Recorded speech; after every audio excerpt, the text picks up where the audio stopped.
ఉదయకాల సమయంలో మనము కొద్ది మాటలు దేవుని వాక్యం వచ్చి ధ్యానం చేద్దాం. చాలాసార్లు మన జీవితాల్లో మనము మన ద్వారా మనుషులు సంతోషపడాలి, మన ద్వారా మనుషులు ఆనందంగా ఉండాలని ఆశపడతాం. మనుషులు మనం ఎక్కడుంటే అక్కడ సంతోషంగా ఉండాలని ఆశపడతాం. మన వల్ల ఎవరు బాధపడకూడదని అనుకుంటా ఉంటాం.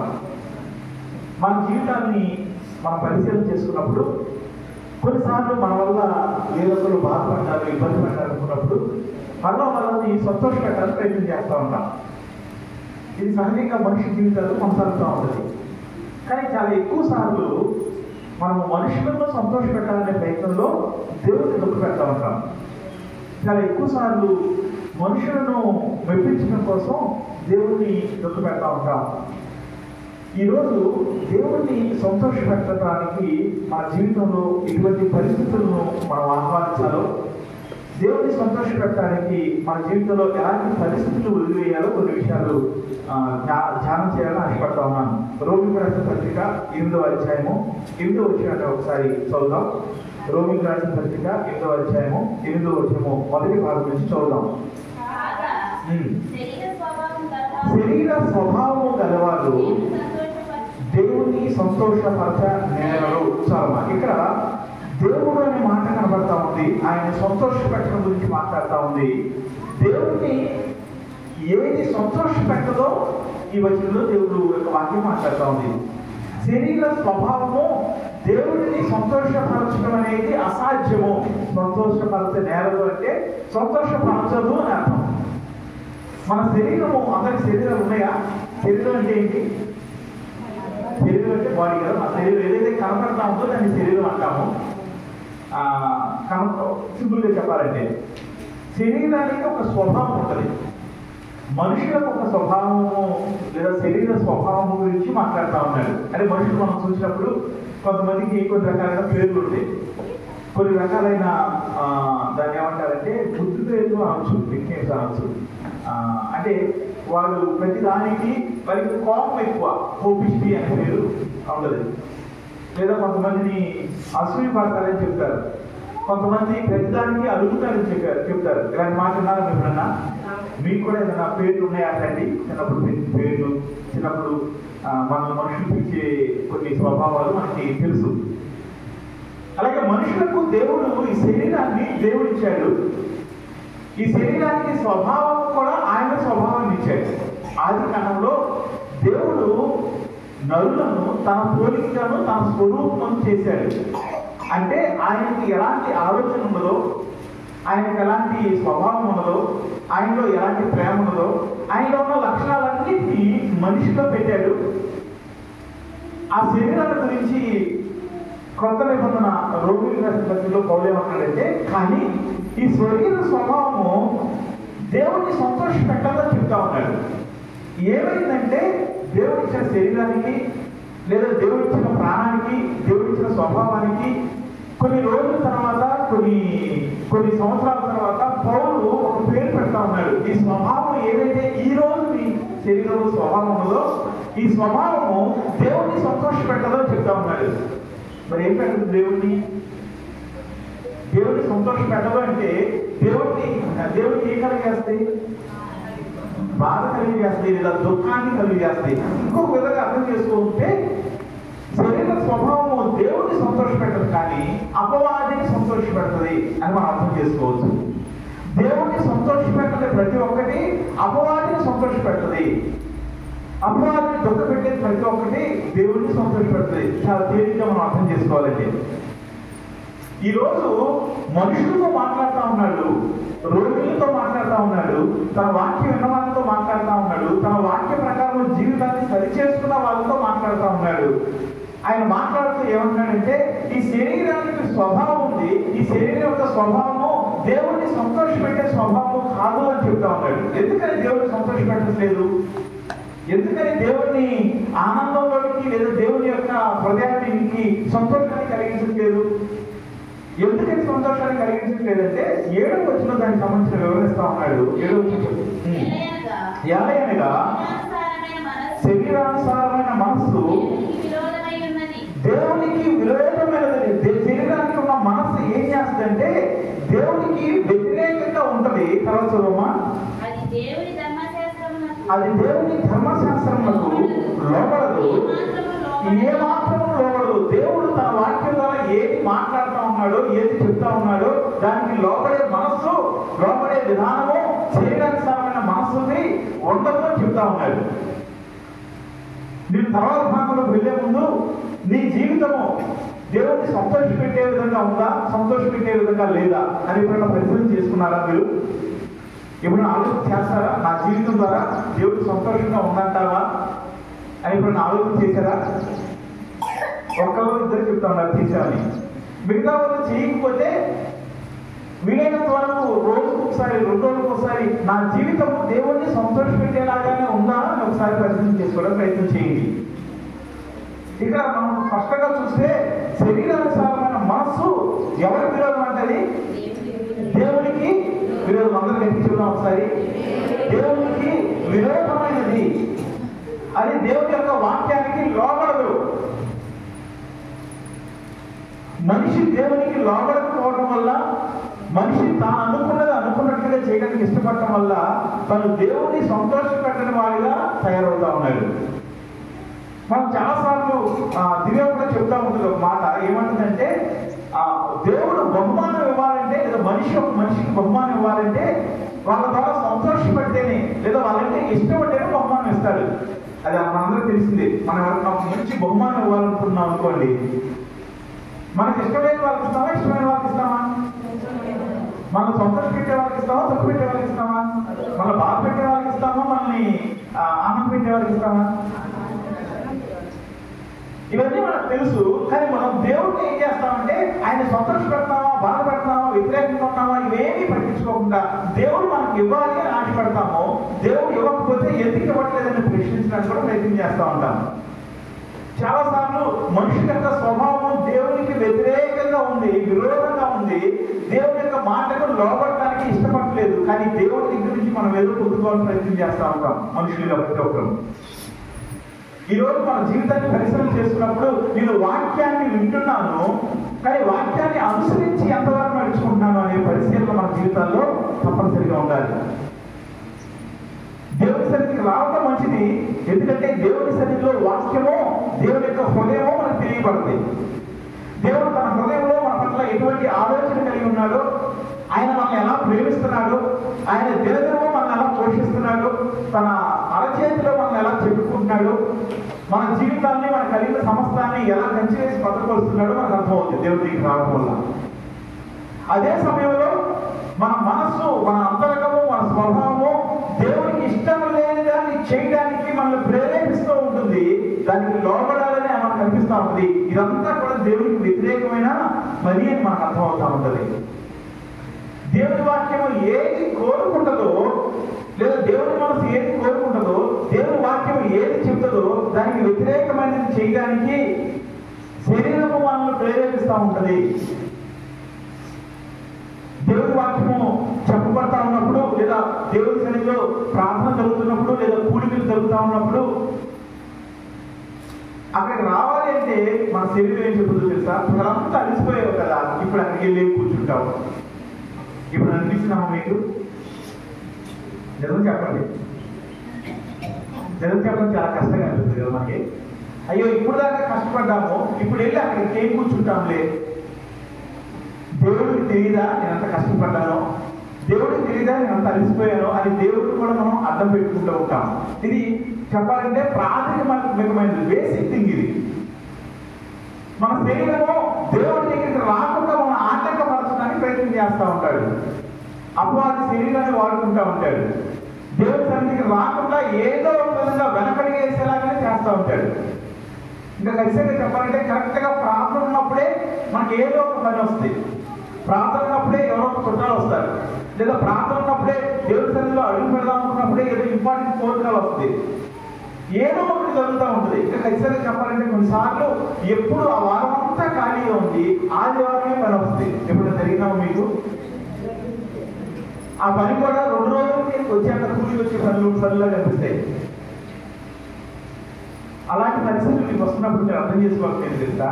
ఈ రోజు నేను ప్రార్థన చేస్తే దేవుడు నాతో ఏదో స్పష్టంగా మాట్లాడాలని ప్రయత్నం చేస్తా ఉన్నాడు, దేవుడు నాలో ఏదో మార్పుని ఇవ్వాలని ఆశపడతా ఉన్నాడు, దేవుడు నా హృదయాన్ని కట్టాలని ఆశపడతా ఉన్నాడు. ఈరోజు నేను ప్రార్థనకి వెళ్తే ఎంతో గొప్ప మేలు జరుగుతుంది కాబట్టి ఆ మేలు జరగకుండా అపవాది దీన్ని నా ముందుకు తీసుకొస్తా ఉన్నాడు.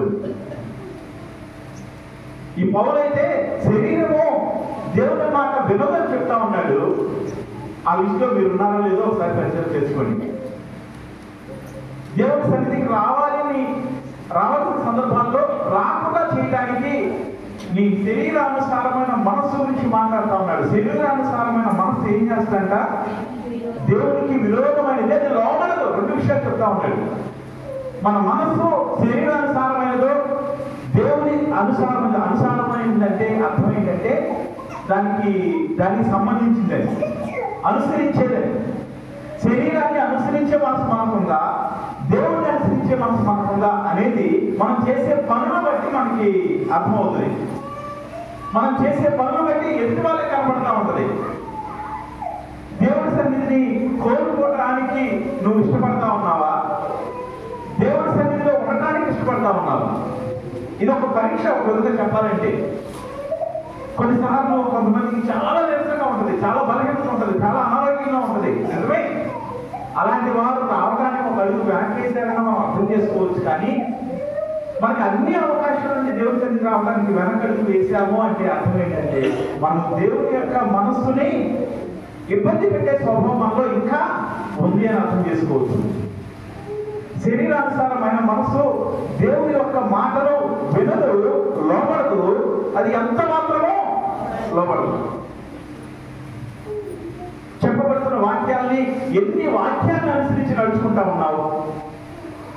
ఈరోజు ఈ వాక్యాన్ని కనుక రెండు భాగాలుగా మనం చూస్తే, ఈ వాక్యాన్ని రెండు భాగాలుగా చూస్తే, శరీరానుసారమైన మనస్సు దేవుణ్ణి, యేసు ప్రభువుని రక్షకుడిగా అంగీకరించడానికి వెనకడుగు వేస్తుంది.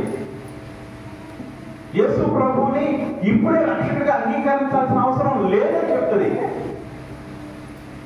ఖచ్చితంగా చెప్పాలంటే ఈ శరీరము అపవాది యొక్క మాట వినటానికి ప్రయత్నం చేసిన కొలది, అపవాది యొక్క మాటను అనుసరించి నడుచుకోవడానికి ఇష్టపడిన కొలది, దేవుడి దగ్గరికి వచ్చి నీవే నా దేవుడు అని ఒప్పుకోవడానికి ఆటక పెడతానే ఉంటుంది.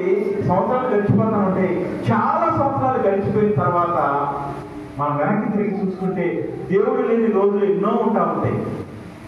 ఒకవేళ ఆ అడుగు దాటి దేవుడు తన హస్తాన్ని చాపి నరకంలోకి, పాపంలోకి జోగుతున్న మనల్ని తన చేయి పట్టుకుని బయటికి తీసుకుని తన బిడ్డగా స్వీకరించినప్పుడు మనము దేవుడిలో ఎదగకుండా అపవాది మన శరీరాన్ని వాడుకుంటూ ఉంటాడు, మన స్వభావాన్ని వాడుకుంటూ ఉంటాడు. మనుషుల యొక్క స్వభావం ఎలా ఉంటుందంటే కొంతమందికి మనం ఏం చెప్పినా సరే దాన్ని వ్యతిరేకంగా చేయడానికి అలవాటు పడిపోతారు. ఏదైనా చెప్పు, దాన్ని పూర్తిగా వ్యతిరేకంగా చేయడానికి అలవాటు అయిపోతుంది వాళ్ళ హృదయాలకి. మనం చెప్పేది మంచి అయినా సరే, చెడైనా సరే, చెప్పిన దానికి వ్యతిరేకంగా చేయడానికి మనుషుల హృదయాన్ని అపవాది వాడుకుంటూ ఉంటాడు. మనుషులు మారు మనసు పొందిన తర్వాత వారి హృదయాల్లో దేవుని యొక్క కార్యాలు జరగాల్సిందలా పోయి, దేవుని యొక్క ప్రసన్నతను చూడాల్సిందలా పోయి, వారి హృదయము దేవునికి వ్యతిరేకమైన మాటలను అనుసరించడానికి వెంబడించడానికి ప్రయత్నం చేస్తా ఉన్నారు. దాని గురించి ఈ రోమిలకు రాసిన పత్రిక 8వ అధ్యాయం మొదటి భాగం అంతా, దాదాపు మిగతా భాగం అంతా కూడా పౌలు మాట్లాడుతూ ఉన్నాడు. ఈ రోమీలు లేదా రోమాలో ఉన్న సంఘానికి ఉన్న ప్రధానమైన సమస్య ఏంటంటే, ఈ రోమా అనే ప్రాంతము ఆధిపత్యం కలిగిన ప్రాంతము. వారు ఆ కాలంలో మనుషులందరినీ ఏలుతున్న వారిగా కనబడతా ఉన్నారు. వారికి లోపడటం అనే స్వభావం లేదు. ఎదుటి వారిని లోపరుచుకోవడమే తప్ప లోపడటం అనే స్వభావం లేదు. వారు అనుకున్నది చేయడమే తప్ప ఎదుటి వారు చెప్పింది చేయడం వారి హృదయాల్లో, వారికి నరాల్లో లేదు, వారి యొక్క రక్తంలో లేదు. వాళ్ళు ఏదనుకుంటే అది చేయడానికి, ఎదుటి వారు లోపడాల్సిందే తప్ప తాము లోపడకుండా ఉండడానికి అలవాటైపోయి దేవుడి దగ్గరికి వచ్చిన తర్వాత కూడా అదే స్వభావంతో కొనసాగుతూ ఉన్నారు. దేవుని వాక్యానికి కూడా వాళ్ళు చోటు ఇవ్వట్లేదు. అది ఎంతదాకా వాళ్ళు తీసుకెళ్ళిపోయిందంటే వాళ్ళు ఏది చేయాలనుకుంటే అది చేసేస్తా ఉన్నారు. కానీ ఇది దేవుడికి ఇష్టమైందా, దేవుడికి ఘనత తెస్తుందా, ఇది మనకి దేవుడిని సంతోషపెడతా, ఇది మనకి దేవుడి దగ్గర నుంచి దీవెన తీసుకొస్తా అని ఆలోచన చేయని పరిస్థితిలో ఉంటా ఉన్నారు. వారిని ఆధారం చేసుకుని మనందరితో పౌలు మాట్లాడుతూ ఉన్నాడు. ఈరోజు దేవుని వాక్యం సజీవమైనది. అది ప్రతి తరంలోని ప్రతి వ్యక్తితోనూ మాట్లాడుతుంది. ప్రతి తరంలోని ప్రతి వ్యక్తికి సంబంధించింది అయి ఉంటుంది. ఇది కొన్ని వందల సంవత్సరాల క్రితం రాయబడింది, అంటే కొన్ని 1900 సంవత్సరాల క్రితం రాయబడింది దగ్గర చెప్పాలంటే రోమి రాసిన పత్రిక. కానీ ఇందులో ప్రతి మాట, ప్రతి వాక్యము, ప్రతి వచనము ఈ రోజుకి అది సజీవమైనది, ఈ రోజుకి కరెక్టే. ఎందుకంటే ఇక్కడ మనలో అనేక మందికి మన మనస్సు, మన శరీరానుసారమైన మనస్సు దేవునికి లోబడే పరిస్థితిలో ఉంటా ఉంది. అది మనం ఒప్పుకోవాలి. దేవుని వాక్యము నా దగ్గరికి వచ్చి నేను ఇచ్చే శాంతిని పొందుకో అని పిలుస్తూ ఉంటుంది మనుషుల్ని. మన మనసు ఏమంటుందంటే, దేవుడు నమ్ముకుని వారి మనసు ఇప్పుడే కాదు, ఇంకొన్ని రోజుల తర్వాత. దేవుని వాక్యం అంటది ఈ రోజే రక్షణ దినము, ఈ రోజే నువ్వు రక్షణ పొందుకొని మాట్లాడుతూ ఉంటది. మన మనసు ఏమంటుందంటే ఇప్పుడే కాదు చెప్తా ఉంటది. మీరు చిన్న పిల్లవాళ్ళని కూడా పిలిచి అడగండి, దేవుడు నమ్ముకుంటావా, రక్షణ పొందుతావా, ప్రార్థన చేసుకుంటావా, మారు మనసు పొందుతావా అని అడిగారు అనుకోండి. ఇప్పుడు అడిగారమ్మా, అడిగారా లేదా? అడగకపోతే అడిగి చూడండి, అది అంటారు ఇప్పుడే కాదు అంటారు. వాళ్ళకి ఏమీ తెలియదు పెద్దగా వాస్తవానికి. అయినా సరే ఇప్పుడే కాదంటారు. రక్షణ దేవుడికి సంబంధించింది. నమ్ముతున్నారా? రక్షణ అనేది దేవుడికి సంబంధించింది. రక్షణ అనేది మన దేవునితో సహవాసం కలిగిన వారిగా చేస్తుంది. రక్షణ అనేది మనలను దేవుని యొక్క సహోదరునిగా మార్చుతుంది. రక్షణ పొందిన మనము దేవుని యొక్క సహోదరులము లేదా సహోదరులము, అంటే దేవుడికి చెల్లెలము, తమ్ముళ్ళము అన్నమాట. అంటే దేవుడు మనకి ఎంత భాగ్యాన్ని ఇస్తున్నాడో చూడండి. దేవుడు మనకి ఎంత భాగ్యాన్ని ఇస్తున్నాడు, కానీ మనం దాన్ని తీసుకుంటున్నామా? రక్షణ పొందకపోవడం ద్వారా మనం ఎవరిని తోసేస్తున్నాం? దేవుడిని తోసేస్తా ఉన్నాం. దేవుడు సాధ్యం చేతులు తోసేస్తా ఉన్నాం. దేవుడు ఇచ్చే వాటిని తోసేస్తా ఉన్నాం. ఈ సహోదరుడు అనే మాట ఎంత పెద్దదో తెలుసా, ఎంత శ్రేష్టమైనదో తెలుసా? నేను ఒక రోజున మంగళగిరిలో ఒక ఆయన ఉంటాడు, నాకు బాగా కావలసిన వ్యక్తి. అతని దగ్గరికి పన్నెండు ఒకరిని పంపించారు. ఇతను కూడా నాకు కావాల్సిన వారే. వెళ్ళాడు, మాట్లాడాడు, పనంతా అయిపోయి వచ్చే ముందు ఆ మంగళగిరిలో ఉన్న వ్యక్తి, నేను పంపించిన వ్యక్తిని అడిగాడు, ఏంటి అంతదేవి కోసం ఫోన్ చేసి చెప్పారు, ఏమో ఆయన ఎలా తెలుసు అన్నాడు. ఎవరెవరిని అడిగాడు? మాకేమో ఇంట్లో కదలేదు కదా. నేను ఒక వ్యక్తిని ఒక ఆయన దగ్గరికి పంపించాను. ఒకవేళ నేను పంపించిన వ్యక్తి పేరు రవి అనుకోండి, రవిని ఎవరి దగ్గర పంపించాను? అబ్రాహం దగ్గర పంపించాను అనుకో, ఫర్ ఎగ్జాంపుల్. అబ్రాహం దానికి సంబంధించి పనిచేసి అన్న మీకోసం ఫోన్ చేసి చెప్పారు, ఎలా తెలుసు అని అడిగాడు. ఎవరిని? చాలా సంతోషం, మీరు చాలా సహాయపడ్డారని అంటున్నారు. అప్పుడు ఈ రవి అన్నాడంటే, ఆయన మా అన్నయ్య, నేను ఆయన తమ్ముడిని అన్నాడు. అప్పుడు అబ్రాహం ఏమన్నాడంటే, ఆయన ఒక్కడే తమ్ముడు ఉన్నాడు, అతను నల్లగా ఉంటాడు, అతని పేరు అశోక్, నువ్వు ఆ తమ్ముడు కాదు నాకు తెలుసు, నువ్వు ఎవరో చెప్పండి. అంటే ఈ లోకము సొంత రక్తం పంచుకుని పుట్టిన వాళ్ళనే తమ్ముడుగా గుర్తించడానికి ఒప్పుకుంటది. లేదా కొద్దిగా బావి కొడుకు, ప్రధాన కొడుకు ఇలాంటి వాళ్ళని తమ్ముడుగా గుర్తించడానికి ఇష్టపడుతుంది, ఒప్పుకుంటది. కొంచెం దూరం వాళ్ళని ఒప్పుకోదు. వీళ్ళు పిలవడానికి ఇష్టపడరు, వాళ్ళు లోకం వాళ్ళని ఒప్పుకోవడానికి కూడా ఇష్టపడరు. చాలాసార్లు కొంతమందికి మోషన్ ఇలాగా పరిచయం చేసినప్పుడు నాకు ఇబ్బంది అనిపిస్తుంది. ఎందుకు ఇబ్బంది అంటే, నాకు తమ్ముడు అని పరిచయం చేయాలనిపిస్తుంది, కానీ అవతలకి నా తమ్ముడు ఎవరో తెలుసు కాబట్టి కొన్నిసార్లు మా చర్చి అబ్బాయిని పరిచయం చేస్తా, చాలా బాగా అనిపిస్తా. అలా పరిచయం చేయాలి. వచ్చే మాత్రమే కాదు, మనలో చర్చిలో అబ్రాహం కావచ్చు, కృష్ణ కావచ్చు, ఎవరినైనా సరే ఇతను నా చర్చికి సంబంధించిన వాడు, లేదా ఈ అమ్మాయి నా చర్చికి సంబంధించింది అని పరిచయం చేయాలంటే నాకు బాధ అనిపిస్తుంది. ఎందుకంటే అంతకు మించి సొంత తమ్ముళ్ళలాగా, సొంత చెల్లిలాగా మిమ్మల్ని ప్రేమించడం జరుగుతూ ఉంటుంది. అంటే నా హృదయంలో అలాగే అనుకుంటా. కానీ మనుషులు చెప్పాల్సి వచ్చేటప్పటికి, అలా చెప్పాల్సిన పరిస్థితులు కొన్నిసార్లు వచ్చినప్పుడు, అరే ఏంటి ఇలా చెప్పాల్సి వచ్చింది, అయ్యో ఇతను పొద్దున్న లేస్తే మన దగ్గర ఉంటా ఉన్నాడు, మన మాటలు వింటా ఉన్నాడు, మన సొంత తమ్ముడు కన్నా ఎక్కువగా మన సహకారిగా ఉంటా ఉన్నాడు, కానీ ఏమైనా పరిచయం చేయాల్సి వచ్చింది? కానీ దేవుడు అంటా ఉన్నాడు, దేవుడితో సమానమైన వారు మనము కాదు. దేవుడికి మనకి మధ్య ఏ సంబంధం లేదు, దేవుడికి మనకి మధ్య ఏ పోలిక లేదు, దేవుడికి మనకి మధ్య అసలు కొంచెం కూడా సంబంధం కలుపుకుంటా యోగ్యత లేదు. ఆయన దేవుడు పరిశుద్ధుడు, మనము మనుషులము, మనము పాపులము. కొద్దిగా లేచి దగ్గర నుంచి పండుకునే వరకు అనేక సార్లు పాపాన్ని మన హృదయానికి శరీరానికి అందించుకుంటూ దేవుడి యొక్క కృపను కనికరాన్ని దినదినమూ కోరుకుంటున్నవారు. కానీ దేవుడు ఏమంటాడు తెలుసా, మీరు నాకు సహోదరుడు అంటా ఉన్నాడు, మీరు నాకు కుమారుడు అంటా ఉన్నాడు, మీరు నాకు కుమారుడు అంటా ఉన్నాడు. దేవుడు మనల్ని పిలిచే పిలుపు రోజు రోజుకి మారుతూ ఉన్నది. ఒకసారి అంటాడు, అందుకనే మీరు నాకు దాసులు కాక మీరు నన్ను స్నేహితులను పిలుస్తా ఉన్నాడు. దేవుడు మనల్ని ఏమంటాడంట, స్నేహితులను పిలుస్తా ఉంటాడు. దేవుడు మనల్ని కుమారుడు కుమార్తెలను పిలుస్తాడు. దేవుడు తన జ్యేష్ఠ కుమారుడుగా పిలుస్తూ ఉంటాడు. అది దేవుడు మనకి ఇచ్చే అవకాశం, దేవుడు మనల్ని ప్రేమించే విధానం. కానీ మనం దేవుడిని ఏం చేస్తాం తెలుసా, ఈయన దేవుడు అని ఒప్పుకోవడానికి అడుగు వెనకేస్తా ఉన్నాం. ఇది శరీరానుసారమైన మనసు.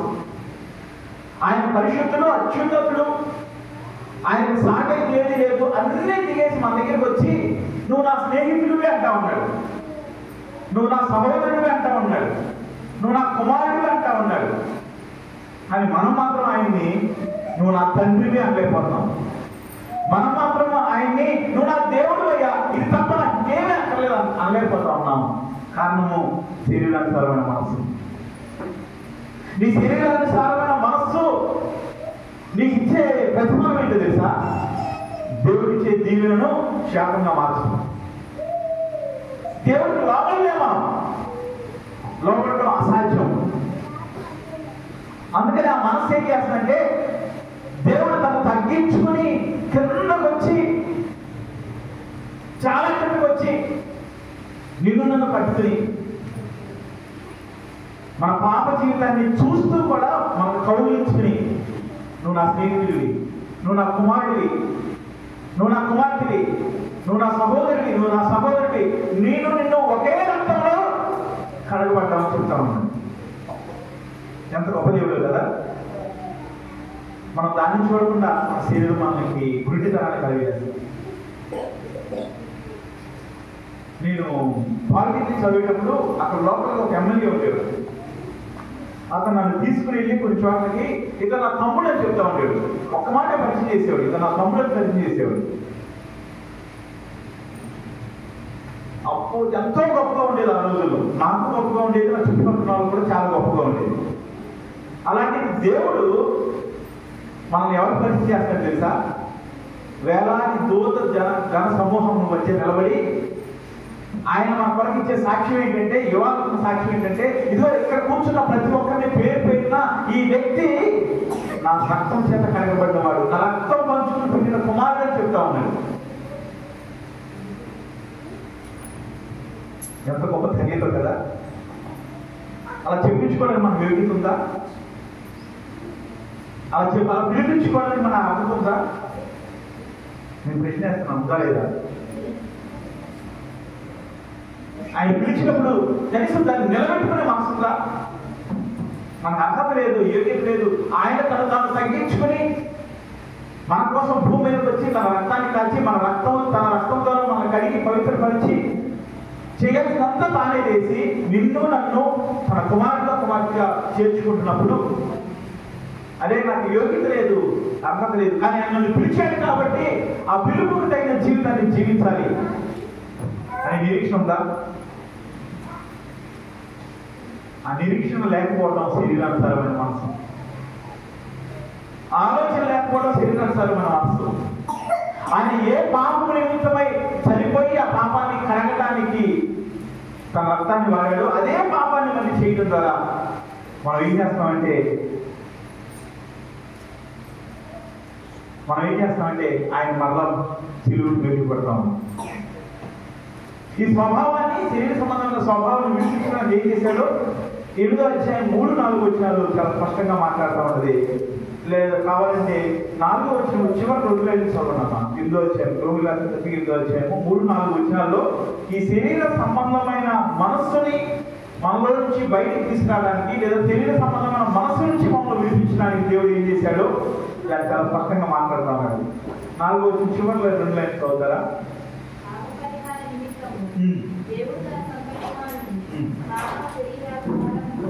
పాపాన్ని పరిహరించడం కొరకు, శరీరానుసారమైన మనస్సు నుంచి మనం విడుదల పొందించడం కొరకు దేవుడు తన సొంత కుమారుని పాప శరీరాకారంతో పంపాడు. అంటే ఆయన పాపం చేశాడా? యేసు జీవితంలో పాపం ఉందా? తను పాపం చేయడం, ఆయన ఏ పాపమో లేదు, కానీ ఆ పాప శరీర ఆకారంతో పంపించాడు. తర్వాత ఏం చేశాడంట?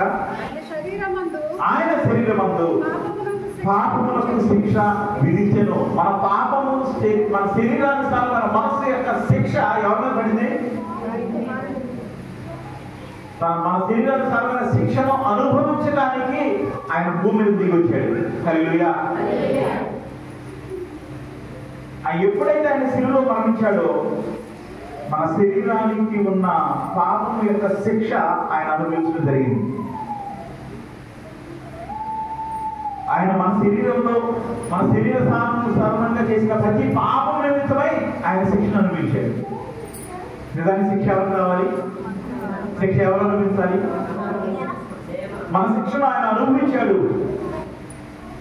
మన శిక్షను ఆయన అనుభవించాడు.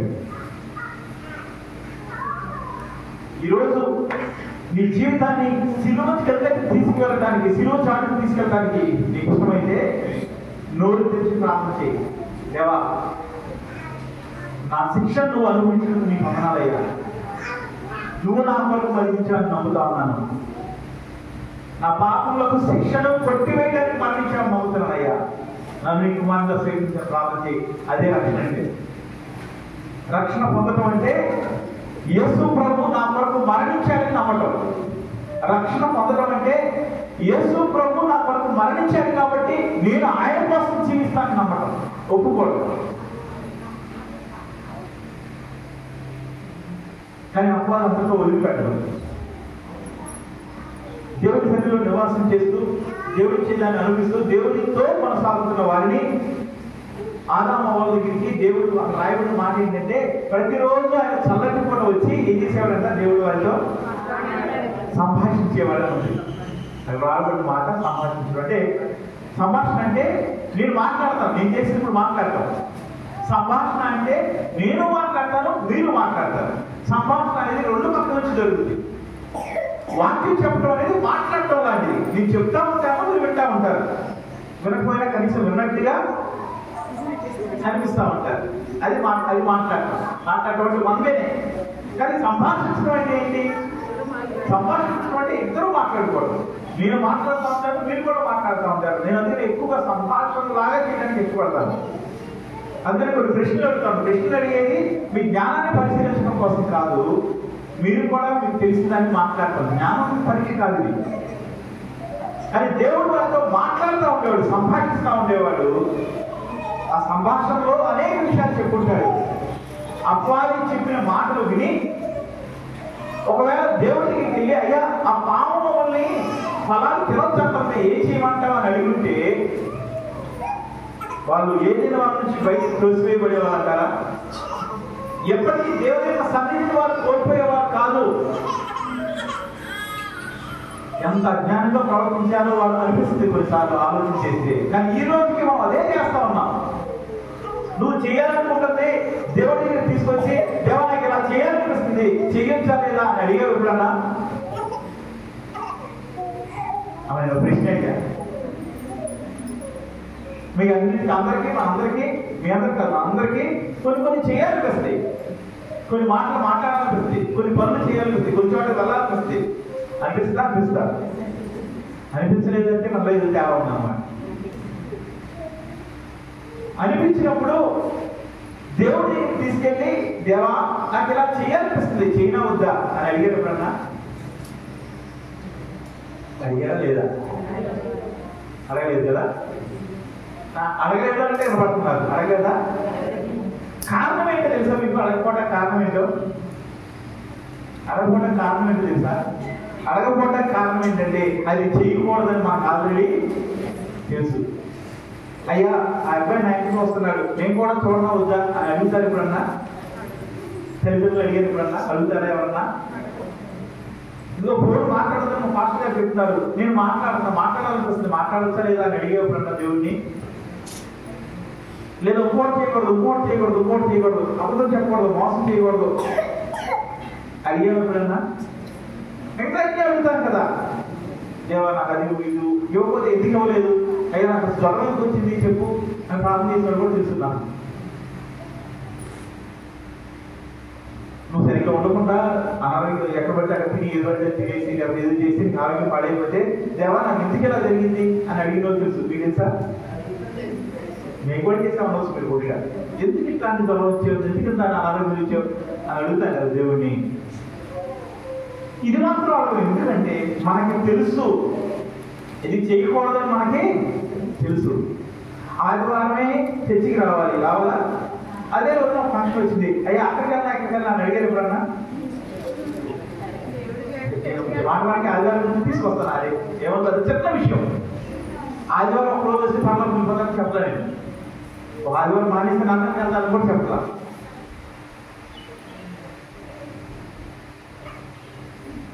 మనకు తెలుసు, ఏమని తెలుసు అంటే వెళ్ళకూడదని తెలుసు. మనకి వెళ్తే పాపం లాగా అయిపోతేమో తెలుసు. అప్పుడు ఏం చేస్తాం మనం? ఏం చేస్తామంటే కాళ్ళు తీసుకొచ్చి మెల్లిగా దివ్య దగ్గరికి వెళ్ళి ఆ పాపంలో నన్ను కూడా పాలిభాగస్తులుగా, కొన్నిసార్లు నన్ను కూడా పాలిభాగస్తులుగా, దీనిలో పాలిభాగం ఉండదు. మీరు మంచి పని చేశారు, దాంట్లో తలుపుకోరు జనరల్గా.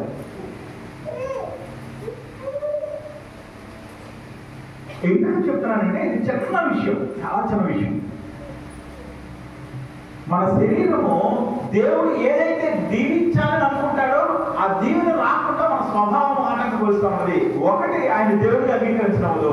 రెండవది, ఒకవేళ అంగీకరించిన తర్వాత ఆయన ఇష్టంగా జీవించినప్పుడు. చాలా మందిని చూసి అబ్బా ఈ వ్యక్తి దేవుళ్ళు ఎదుగుతున్నాడే, అబ్బా ఈ అమ్మాయి దేవుళ్ళు ఎదుగుతుంది, చక్కగా తను కట్టుకుంటుంది, చక్కగా తన పిల్లల విషయంలో జాగ్రత్త తీసుకుంటుంది, తన భర్త విషయంలో జాగ్రత్త తీసుకుంటుంది, వాళ్ళ కోసం ప్రార్థన చేసుకుంటుంది అనుకుంటా ఉన్నప్పుడు సడన్ గా వాళ్ళ ఇంట్లో వస్తారు. సడన్ గా వాళ్ళ ఇంటికి వాళ్ళతో పాటు ఉండే వాళ్ళే మన సందర్శనే వెళ్తారు. అవసరమైతే వెళ్ళి వాళ్ళ హృదయాల్లో ఏదైతే ఉండకూడదో దాన్ని నాటడం ప్రారంభించారు. ఏదైతే వారి జీవితాల్లో కలగకూడదో దానిలో వాళ్ళు ఎదగట్టేలాగా చేస్తూ ఉంటారు. కొన్ని రోజులకి అదే వ్యక్తిని చూసినప్పుడు ఆ జీవితంలో క్రీస్తు లేని పరిస్థితులు కనబడతా ఉంటాయి. కారణం ఏంటి తెలుసా? వారి మనసులో దేన్నైతే ఉంచుకోకూడదనుకున్నారో దానికి చోటిస్తూ ఉన్నారు. నీ మనసును మార్చడం కొరకు ఆయన పాపానికి శిక్ష అనిపించాడు. నా మనసును మార్చడం కొరకు, మన మీద శిక్ష రాకుండా కొరకు దాన్ని పొందుకున్న మనం ఎక్కడ దగ్గర పోతామో తెలుసా? దేవుని యొక్క ప్రత్యక్ష శిక్షను తృణీకరించేదాకా వెళ్ళిపోతా ఉన్నాం. ఒక్క వచనం చదివి మనం ముగించుకున్నాం. 13 వచ్చి చదువుతారా? 13 మీరు శరీరానుసారంగా ప్రవర్తించిన ఒక్క నిమిషాలమ్మా. ఇక్కడున్న మనము ఒక్కసారి ఆగి మనం శరీరానుసారంగా ప్రవర్తిస్తున్నామా, దేవుని యొక్క ఆత్మానుసారంగా ప్రవర్తిస్తున్నామా అని ఒకసారి ఆలోచించేయండి. ఇంటికి వెళ్ళిన తర్వాత ఆలోచించండి. నేను చేసే ప్రవర్తనలో, నేను ఆలోచించే ఆలోచనలో, లేదా నేను చేసే పనులన్నింటిలో దేవుని సంతోషపెట్టే పనులు ఉన్నాయా? శరీరాన్ని లేదా నేను అనుకున్నది చేసే పరిస్థితులు ఉన్నాయా? ఎందుకంటే ఒకవేళ నువ్వు శరీరాన్ని అనుసరించి ప్రవర్తిస్తే ఏముందమ్మా?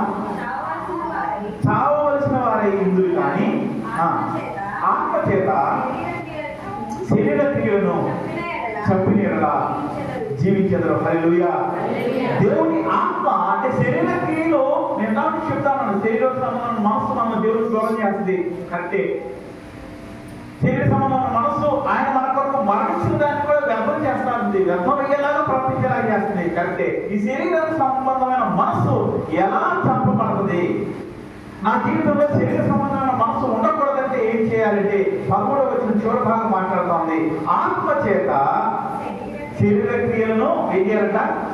చంపివేయాలంట. నువ్వు దేవుని శరీరానికి క్రియలను దేవుని ఆత్మ చేత చంపడానికి ఇష్టపడితే నువ్వు దేవుని సంతోషపెడతావు. శరీర సంబంధమైన మనస్సుని ఆత్మ చేత చంపడానికి ఇష్టపడితే నువ్వు దేవుని యొక్క కుమారుడిగా కొనసాగుగా కొనసాగుతావు. శరీర సంబంధమైన క్రియలను ఆలోచనలను ఆత్మ చేత చంపడానికి నువ్వు ఇష్టపడితే నువ్వు దేవుడు నీకు ఇచ్చిన కుమారుడు కుమార్తె అనే స్థితిలో కొనసాగుతుంది. చంపడం అంటే అర్థం ఏంటి తెలుసా? దేవుని సన్నిధికి దేవుని ఆత్మ దగ్గరికి మన పరిస్థితిని తీసుకురావడం. మనం ఏమై ఉన్నామో ఆయన సన్నిధిలో ఒప్పుకోవడం. మనం ఏమై ఉన్నామో యథార్థంగా ఒప్పుకోవడం. ఒక మాట ఉంటుంది, క్రైస్తవ విశ్వాసులంతా నటించేవారు లేదా దాచుకునే వాళ్ళు ఇంకెవరు ఉండరంట.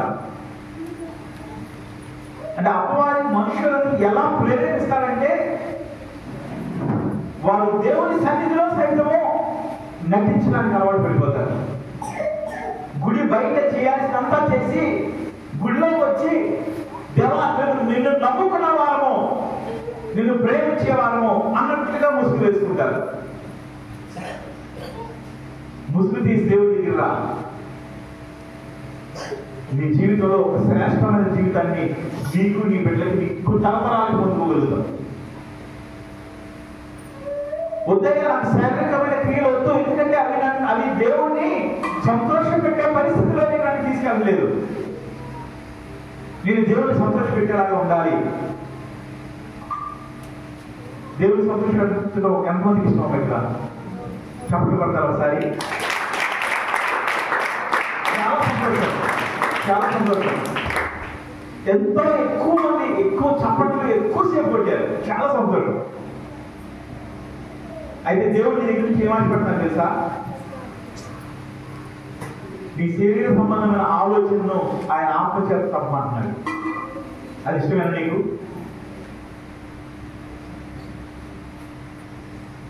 నా శరీర సంబంధమైన మనస్సు అంతటినీ నేను ఆత్మచేత చంపుతాను అన్నవాళ్ళు చప్పట్టుకోండి. ఇందాక ఎంత తేడా ఉందో, ఇందాక ఎంత తేడా ఉందో, కొంతైనా తేడా. మొదలు పెట్టడం తేడా వచ్చింది, కొట్టడం తేడా వచ్చింది, గట్టితనంలో సౌండ్ పెద్దగా రావడం తేడా వచ్చింది. దేవుని ఆత్మ దగ్గర తీసుకురా ఈ పరిస్థితిని. దేవా, నేను అబద్ధం చెప్తా ఉన్నాను, నేను మోసం చేస్తా ఉన్నాను, నేను చేసినంతా చేసి దాన్ని దాచిపెట్టుకుని నీ సన్నిధికి వస్తా ఉన్నాను. నిజమే, వాక్యంలో ఏది వద్దని చెప్పారో దాన్ని చేశారయ్యా. వాక్యం వద్దని చెప్పింది, వాక్యంలో వద్దని చెప్పింది ఒకసారి చేసిన వాళ్ళు చేసేటండి.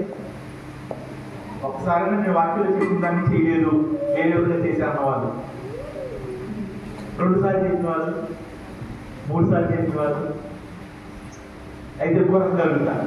నా జీవితంలో నా ప్రతి అడుగు వాక్య ప్రకారం నడుస్తున్నాను వాళ్ళు చేయాలి. పుట్టే అమ్మాయి పడితే లేకపోతే అబ్బాయి పడతాడు. నా జీవితం వల్ల అంతే. నేను 3 ప్రశ్నలు వేశాను. ఒకటి, నా జీవితంలో వాక్య ప్రకారం నడుస్తా, ఇంకోటి నా జీవితం లేదు ఆ వాళ్ళు చేయట్లా. అది అబ్బాయి అనుకోండి, ఒకవేళ లేదు చేయట్లా, ఓకే. నా జీవితంలో వాక్యానికి సంబంధం లేకుండా నడిచిన రోజు సందర్భాలు ఉన్నాయని చెప్తాను, ఒక అమ్మాయి అనుకోండి, దానికి చేయట్లా. మరి ఎవరు పుట్టారు అంటే సందర్భం కరెక్ట్గా అర్థం చేసుకోవాలంటే మనము వాస్తవాన్ని ఒప్పుకోవడానికి ఇష్టపడిన మనసులో ఉన్నాము.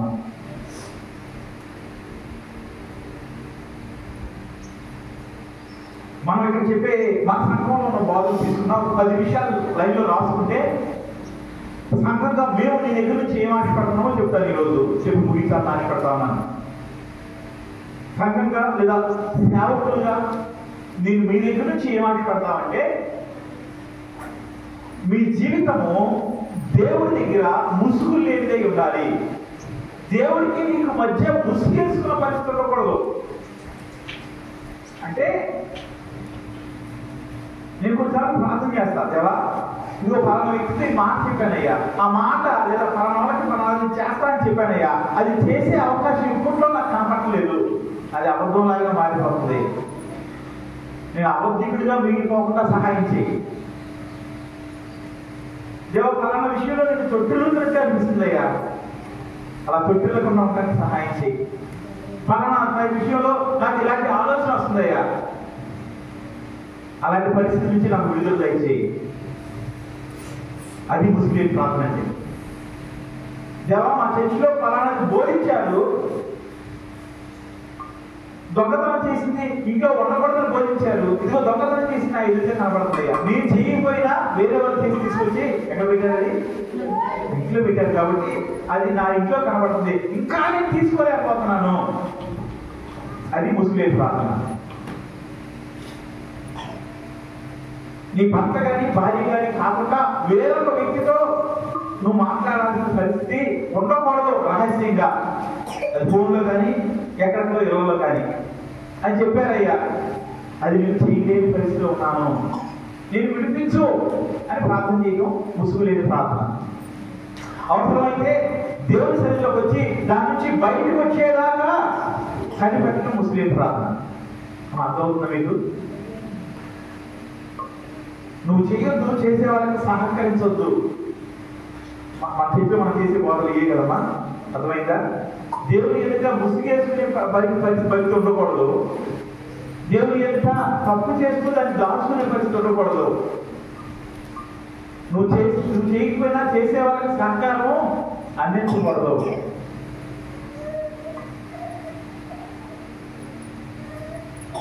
ఒక తప్పు చేయమని ఒక వ్యక్తిని ముందు ఒక దాన్ని తీసుకొచ్చినప్పుడు లేదు లేదు ఇలా చేయడానికి నేను ఎట్టి పరిస్థితుల్లో ఒప్పుకోను, ఎందుకంటే నేను దేవుని రక్తం చేత కలగబడిన దాన్ని, నేను దేవుని రక్తం చేత కలగబడిన వాడను, నా చేతులను నేను వ్యక్తం చేసుకోను, పాపం చేయడానికి నేను వాడను. చెప్పగలుగుతున్నావు? అది చెప్పాలని మేము ఆశపడతాను. నీకు దేవునికి మధ్య ఏ రహస్యం ఉండకూడదు.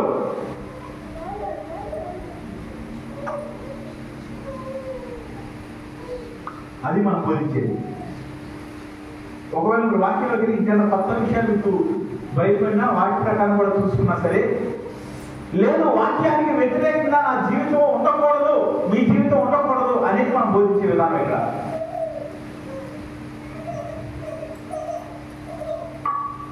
దాన్ని అనుసరించి నడుచుకోగలుగుతున్నారా?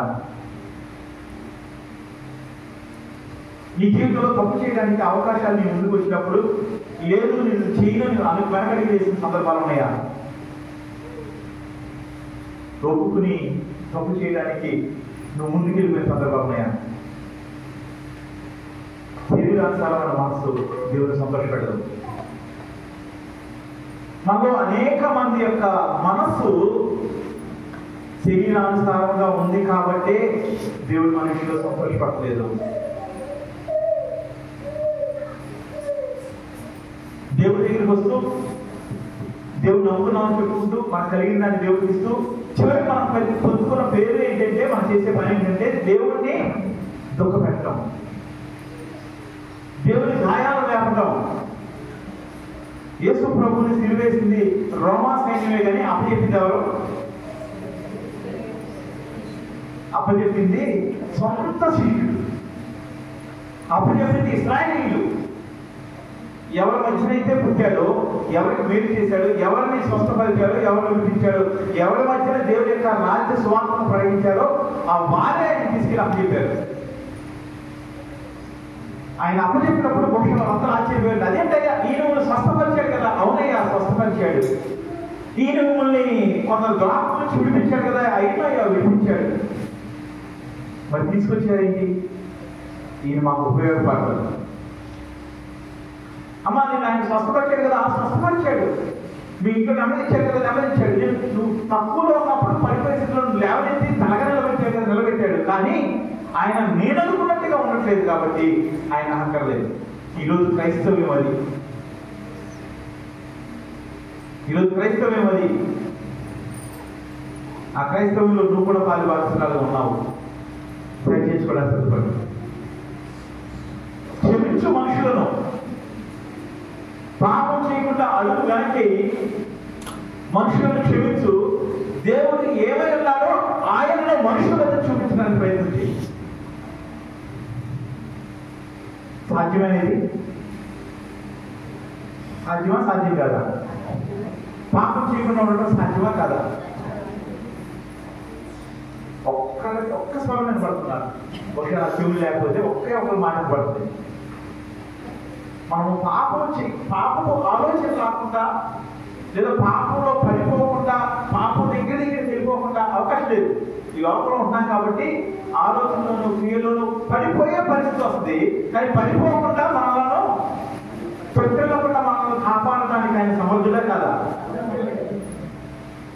లోపల చేసినా కానీ ఏదో ఒక విషయంలో పడిపోయే పరిస్థితి వస్తుంది. పడకూడదు అనే పడిపోతానని చెప్పడానికి పడబడిన చెడ్డ ఆలోచన వస్తుంది, చెడ్డ పనులు జారిపోయే టైంలో తొట్టెలతో తెలుసా మీకు? అంటే మనం నడుస్తున్నప్పుడు ఎదురుగా తగిలింది అనుకోండి, పడిపోతాం. ఇప్పుడు జరిగిందా మీకు మీ జీవితంలో?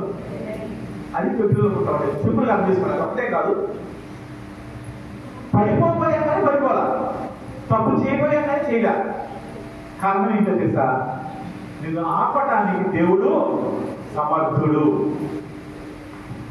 పడిపోయావు అంటే ఆయన చేతికి విడిచిపెట్టేశావు. పడిపోయావు అంటే నీ హృదయము శరీరానుసారంగానే ఉంది. నువ్వు కోరుకున్నావు కాబట్టి దాన్ని చేసావు. దాని శిక్ష ఎంత బలంగా ఉండదో తెలుసా? దాని శిక్ష ఎంత బలంగా ఉండదో తెలుసా? చాలాసార్లు శిక్ష పడిన తర్వాత కూడా మనుషుల హృదయాలు కట్టబట్టలేదు. ఈరోజు దేవునికి ప్రార్థన చేద్దామా? అయిపోయిందో అయిపోయింది. మన చేస్తే ఏం చెప్తా ఉన్నాను కదా, చివరిగా ఒక మాట మన చేస్తే ఏం చెప్తాను తెలుసా? అయిపోయిందో అయిపోయింది, ఇక్కడ నుంచైనా దేవుడిని నమ్ముతున్నాం. గుర్తుందా మా మాట చెప్పినట్టు మీకు? గుర్తుందా లేదా? అయిపోయింది అయిపోయింది, దేవుడిని కొరకు మరణించాడు, ఇప్పటికీ నేను బిడ్డగా స్వీకరించడానికి ఇష్టపడతా ఉన్నాడు.